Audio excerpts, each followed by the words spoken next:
La France doit rembourser Haïti. Oui, Expliquez-nous. c'est pas une nouveauté, hein. Moi, la rapport repentance, c'est vraiment pas mon affaire. Je suis absolument co, mais je suis pour la justice. Et c'est là où Haïti est vraiment particulier. Je rappelle, on est en 1825. Haïti est indépendant depuis 1804.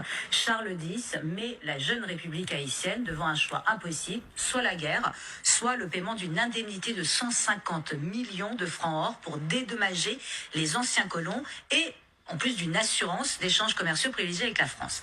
La dette est remboursée. Elle se monte finalement à 21 milliards de dollars. Elle est remboursée par Haïti en 47. Mais la En véritable 1940. en 1940. C'est-à-dire ils ont mis Un siècle. Plus d'un siècle. plus d'un siècle Oui. pour rembourser cette dette écrasante. Mais c'est pas le plus grand scandale, c'est que la véritable dette se monterait entre 150 et 200 milliards de dollars. Pourquoi? Parce qu'il y a eu 200 ans d'intérêt dont la France a bénéficié, puisque Charles X en a profité pour forcer les Haïtiens à faire un emprunt auprès des banques françaises.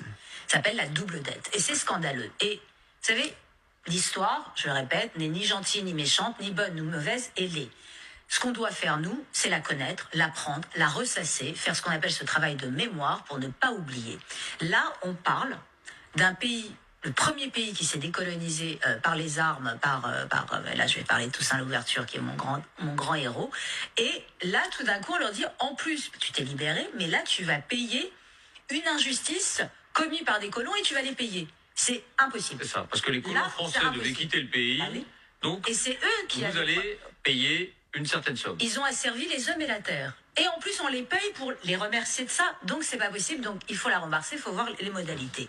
Et c'est pour ça que je suis, voilà, c'est intellectuellement les procès de l'histoire avec nos idées d'aujourd'hui. Je suis absolument contre. Là, c'est pas de la repentance, c'est de la justice. Et il faut toujours être du côté de la justice.